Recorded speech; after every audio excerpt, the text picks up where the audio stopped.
અને અન્ય સમાચારની આગળ વાત કરીએ, સુરતમાં વિધર્મી દ્વારા છેડતીના મામલે પોલીસે આરોપીને સાથે રાખી ઘટનાનું રિકન્સ્ટ્રક્શન કર્યું. આરોપી મોહમ્મદ અઝીઝ ઇમ્તિયાઝની ધરપકડ કરી છે. હિન્દુ પાટીદાર સગીર યુવતીની છેડતી કરી હતી.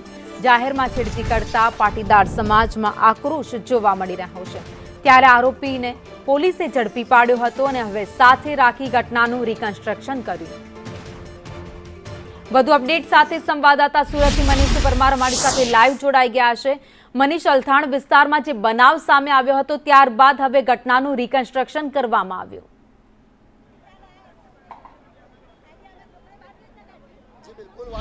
થોડી વારની અંદર જ ઘટનાનું રિકન્સ્ટ્રક્શન કરવામાં આવશે. આરોપી અઝીઝ છે તેને અહીં લાવવામાં આવશે. એ લાવવા પહેલા જ અત્યારે લોકોમાં રોષ જોવા મળી રહ્યો છે. બા, શું કહેશો? કઈ રીતના રોષ? અમારી છોકરી ટ્યુશન ગઈ તો છેટી કરશે થોડું ચાલવાની, છોકરીઓ ઘરમાં બેહાઈ રાખવાની, છોકરીઓ બહાર પછી બહાર ફરવાની. 40 વર્ષનો અને 10 વર્ષની છોકરી તો એની કઈ શરમ આવી કે નહીં આવી? હું કરવા અહીંયા આવ્યો? કોને નહીં વાયકાનું પેલું કરેલું અને ઉપરથી નીચે છોકરી લાવો તો એની શાની તાકાત આવે કે ઉપર ચડવાની ક્લાસીસમાં? તો લોકોમાં રોષ જોવા મળી રહ્યો છે. અત્યારે આ પ્રમાણે લોકો ભેગા થયા છે અને એક જ માંગ કરી રહ્યા છે કે આરોપીને કડકમાં કડક સજા કરવામાં આવે. થોડી વારમાં જ આ જે કહેવાય કે પોલીસ એને લઈને આવશે. બા, શું કહેશો તમે? કઈ રીતના રોષ? જોઈ શકાય છે કે અત્યારે મોટી સંખ્યામાં લોકો છે તે ભેગા. ભાઈ, કઈ રીતના રોષ છે અત્યારે? રોષ છે કે પાટીદાર સમાજની દીકરી ઉપર વિધર્મી દ્વારા વારે ઘડીએ છેડતી થતી હતી. એના અનુસંધાનમાં અત્યારે સરઘસ કાઢવામાં આવ્યું છે. કેટલી ગંભીર બાબત? બહુ મોટી ગંભીર કહેવાય, કારણ કે આ સુરક્ષિત આપણે ગુજરાત સુરક્ષિત, દીકરી સુરક્ષિત આખો દિવસ વાતો કરવામાં આવે છે અને દીકરી જાહેરમાં છેડતી વારે ઘડીએ થાય છે.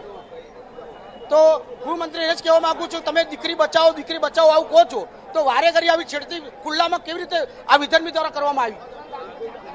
શું કહેશો તમે?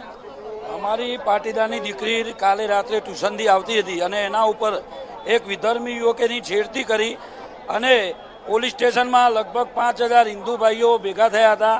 અમારા પાટીદારની દીકરી હતી અને અમે ન્યાય માગવા ગયા હતા.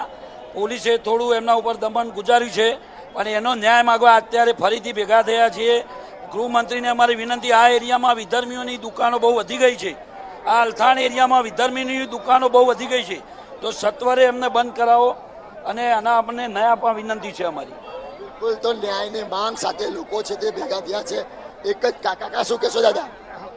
देखिए, हमारे में कहावत है, काशी का मरण सूरत का दमन.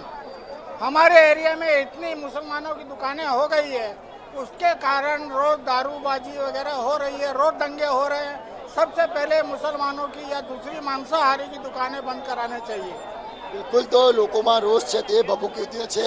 ટૂંક સમયમાં જે અઝીઝ આરોપી છે તેને અહીંયા લાવવામાં આવશે અને તેને કાયદાનો પાઠ ભણાવવામાં આવશે. ઘટનાનું રિકન્સ્ટ્રક્શન પંચનામું છે તે કરવા જઈએ. ભાઈ, શું કહેશો? કેટલો રોષ છે? ખૂબ જ રોષ છે. તમે જોઈ શકો છો, પાટીદાર એકતા ગઈકાલે રાત્રે પણ ન્યાય માંગવા ગઈ હતી. પાટીદાર દીકરી પર જે રીતના ખોટું, એનામાં 5 વ્યક્તિ એને પાસે આવ્યા હતા પણ 4 ભાગી ગયા, 1 પકડાઈ ગયો હતો.